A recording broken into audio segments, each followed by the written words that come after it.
Hello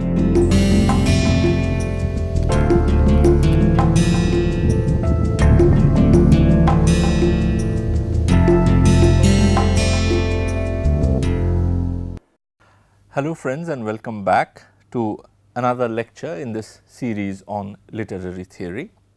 Now, as I have already mentioned in some of my previous lectures, the beginning of the 20th century was characterized by the opening up of a number of new fields of inquiry, and each of these new fields then went on to generate distinct schools of literary theory with their own distinct sets of critical vocabulary and their own distinct sets of key ideas. And we have already seen this with Ferdinand de Saussure's synchronic linguistics as well as Edmund Husserl's phenomenology. Today we will see how the works of Sigmund Freud opened a distinct field of human inquiry, and how that then went on to create a very unique kind of approach to literature. This new field of theoretical approach is what is referred to as psychoanalytic literary theory, and it has been one of the most dominant schools of literary theories throughout the 20th and 21st century. But like always, before we delve into the literary theory founded on Sigmund Freud's psychoanalysis, we will start by familiarizing ourselves with a few biographical details. Freud, like Husserl, was born in Moravia, in the region of Moravia, and the year in which Freud was born was 1856. However, very soon Freud shifted to Vienna. In fact, he was only 3 when he shifted to Vienna, the Austrian capital, and in this city that Freud continued to live and work till he was 82. Now, in 1873, Freud enrolled as a medical student in the University of Vienna, and by the late 1880s, he had already established himself as a consulting doctor for psychological disorders. Now, we will have to remember here that when Freud started his career as a doctor, what we today consider to be psychological disorders were primarily understood and treated as disorders of the nervous system.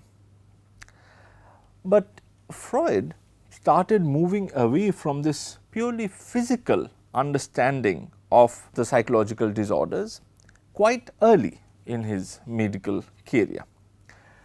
He believed that these disorders were forms of mental illness which required a special kind of medical approach that was very distinct and different from how physical ailments were usually being treated by the doctors. This departure from the mainstream medical approach of the day ultimately led Freud to the formulation of his theories of human mind and mental disease that we today study under the rubric of psychoanalysis. The first major step that Freud took in this direction, in defining this new field of psychoanalysis, was publishing a book titled Studies in Hysteria, and this book Freud wrote with another Viennese physician whose name was Joseph Breuer. But of course, the most well known manifestation of this new field of psychoanalysis came in 1899. This was in fact the year when Freud published his landmark book, which bore the German title Die Traumdeutung, and which was translated in English as The Interpretation of Dreams. However, it is interesting to note that during the time of its publication, the reception of this book was rather muted, The reason for this is actually not very different to guess. Firstly, the fundamental theory of psychoanalysis that Freud laid out in this book was such a radical departure from the existing ways in which human ailments were understood and were treated by contemporary doctors, that it obviously aroused a lot of skepticism, a lot of doubt.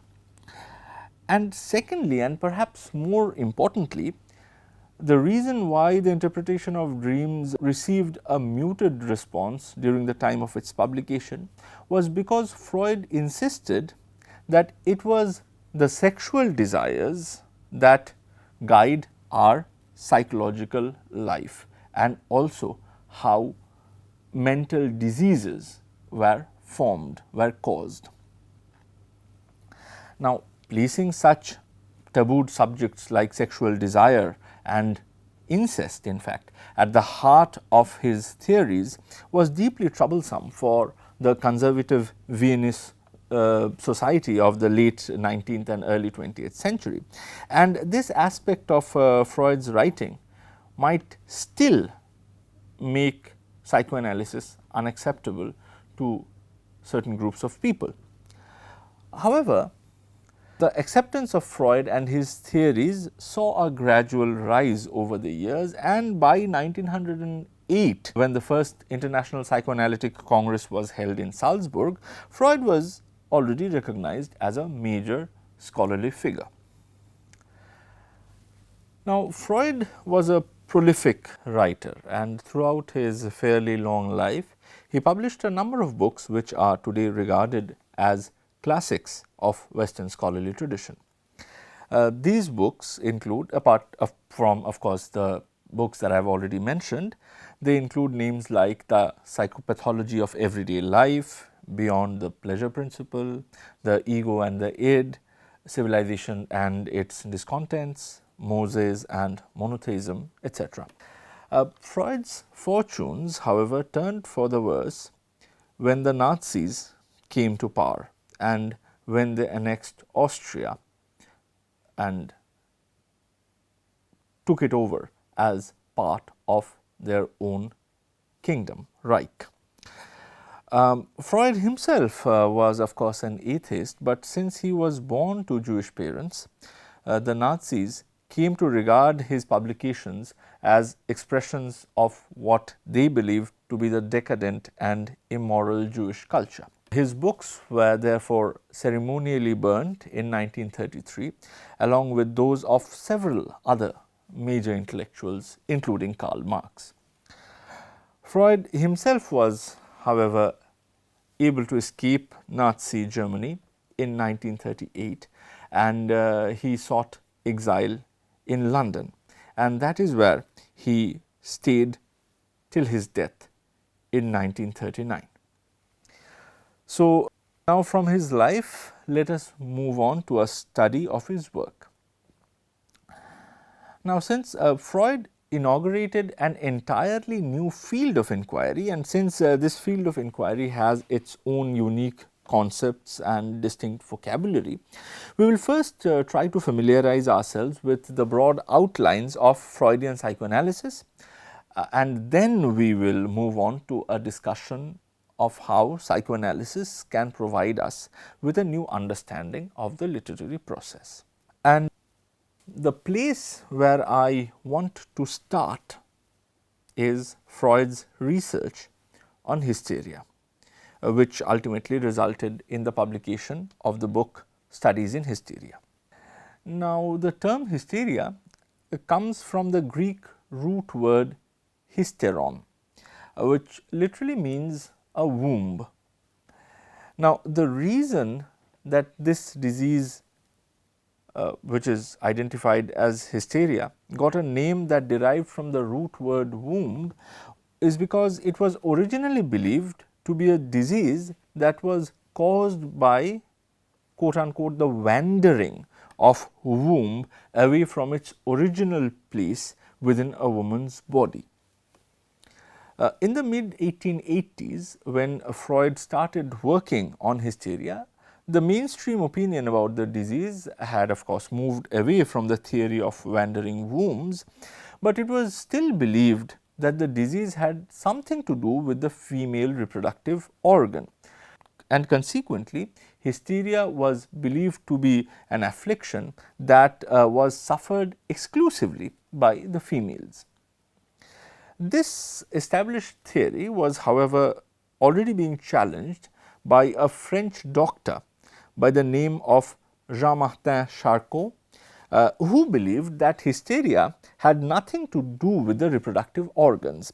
Rather, Charcot argued that hysteria was a result of inherited brain damage, and as such the disease could be found both in males as well as in females. Now, though Freud briefly worked with Charcot on hysteria, he did not agree with Charcot's attribution of hysteria to an impairment of the human body. On the contrary, Freud believed that hysteria was a psychological disease, and the causes of hysteria cannot be really traced back to any specific problem in the patient's body.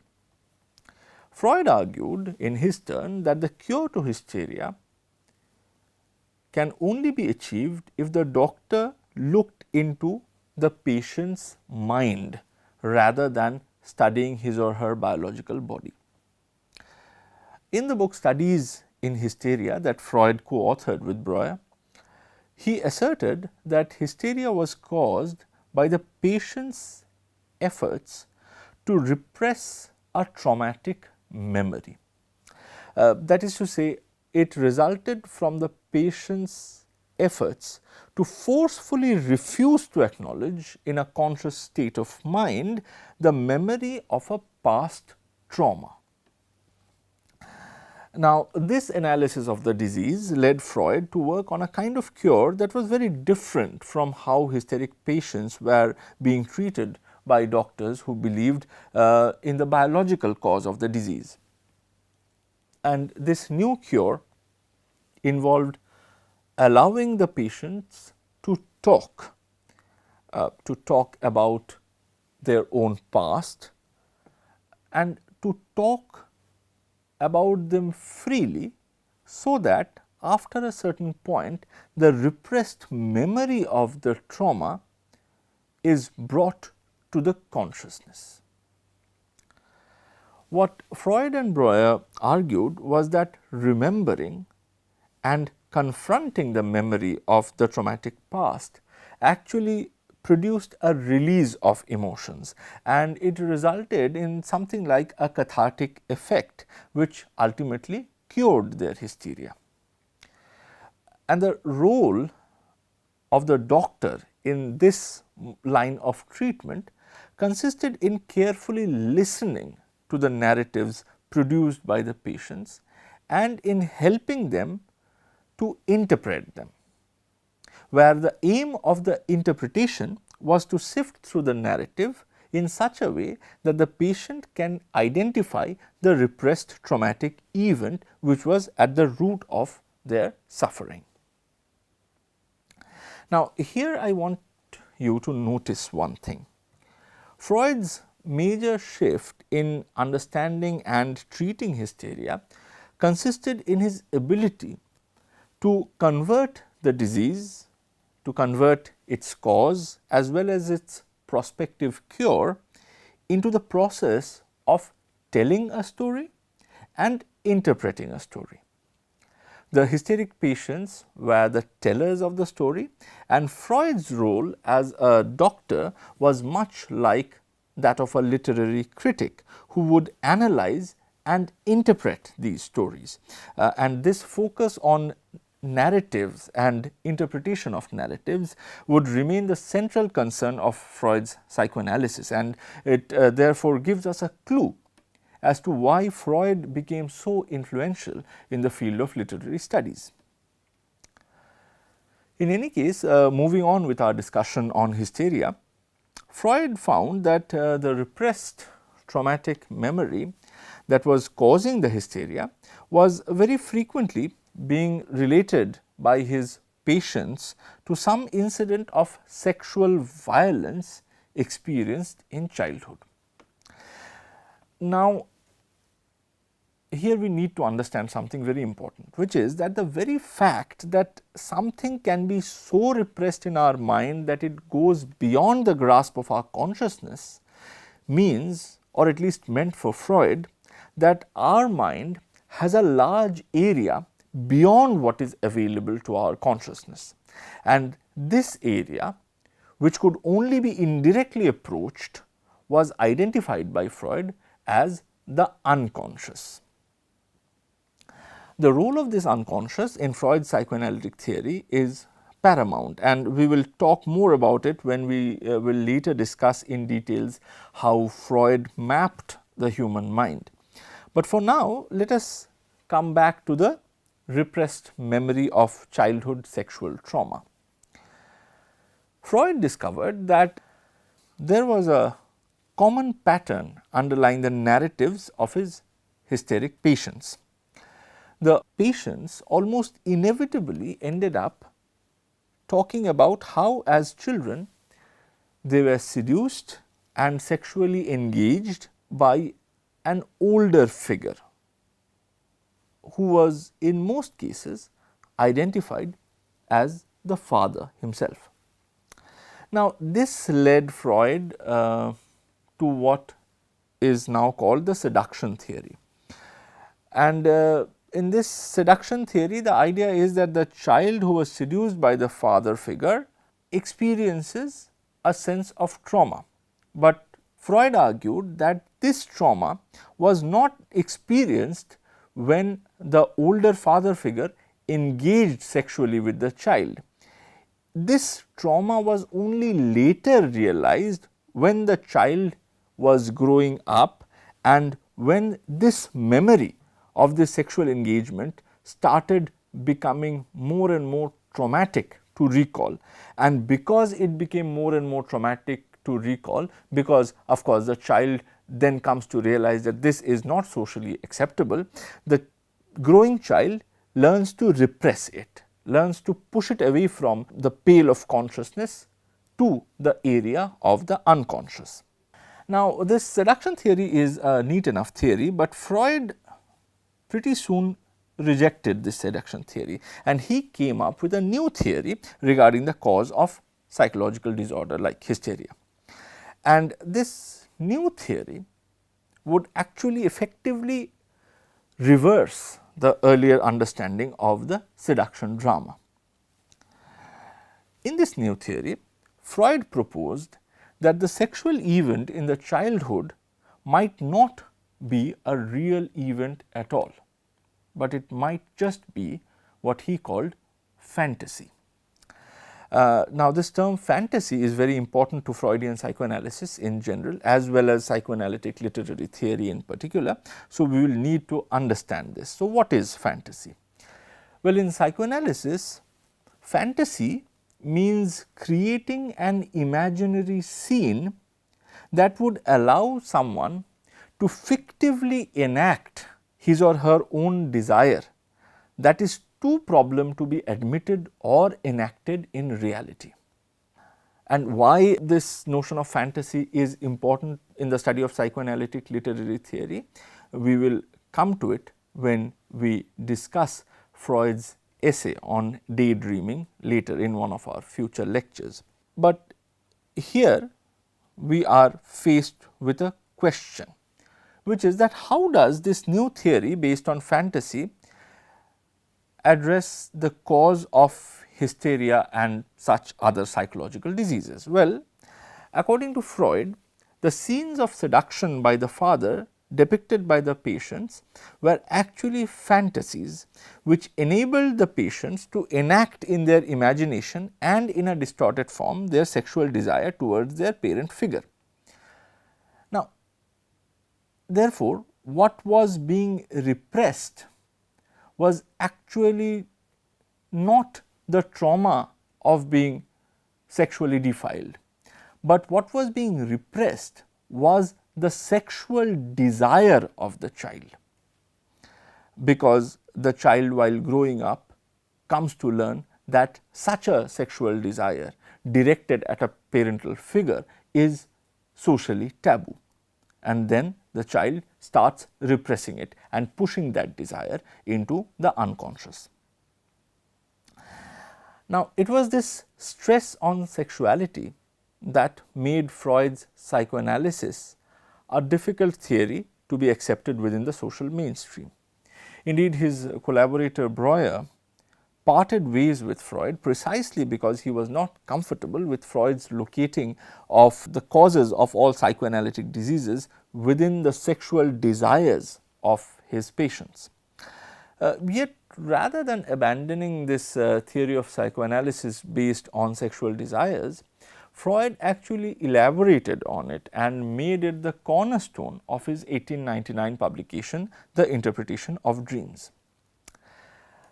This book, it's a wonderful book, not only because of its content, but also because of its style, and it includes the narration and analysis of a number of dreams, including many dreamt by Freud himself, and it can be read at a number of different levels.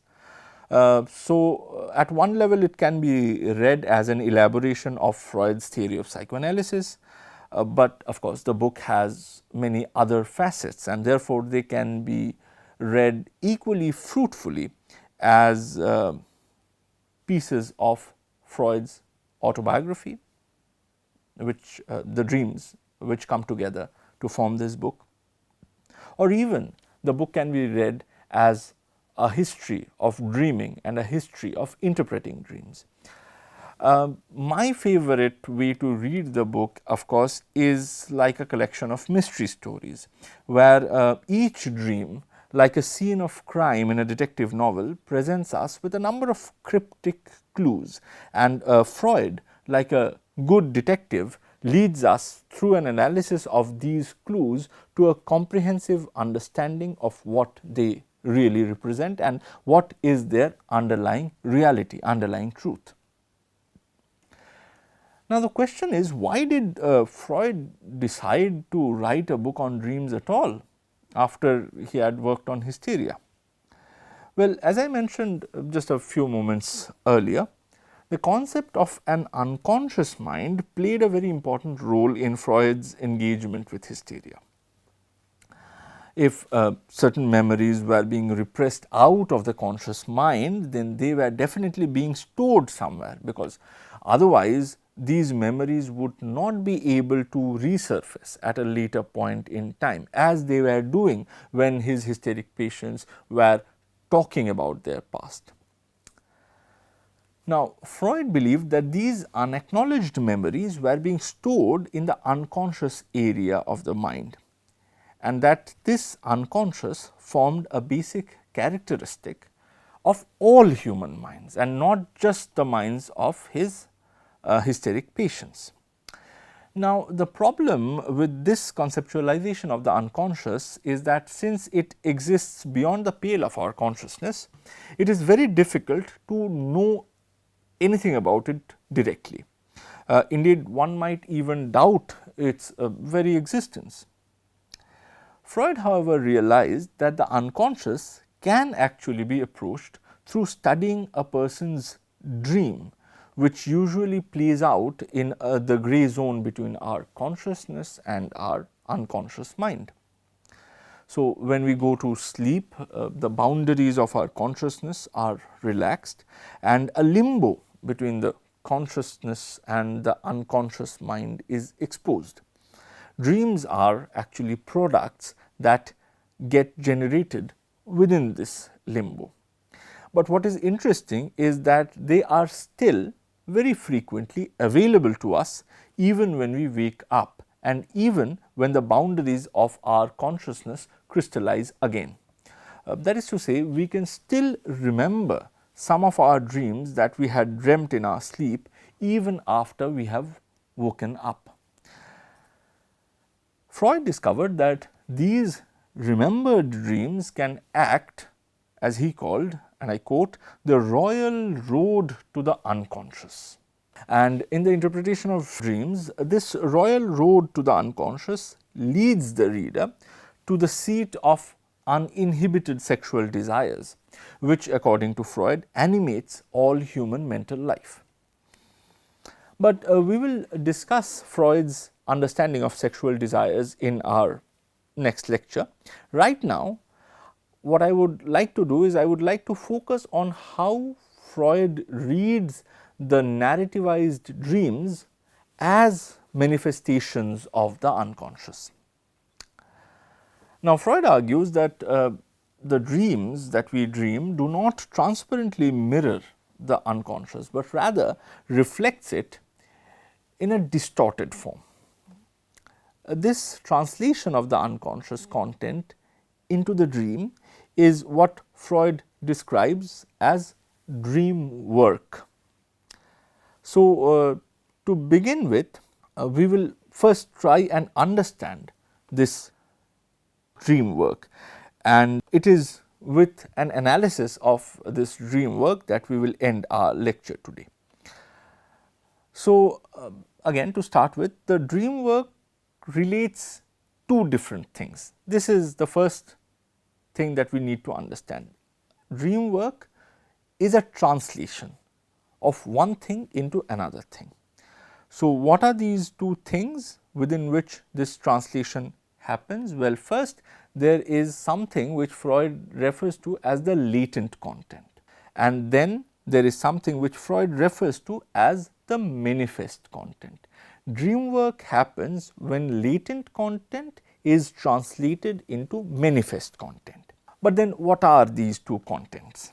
Well, the latent content is the unconscious content that underlines a dream, and because it remains hidden, Freud refers to it as the latent content, the hidden content. The manifest content is what we register as the dream, which is a distorted version of the unconscious latent content.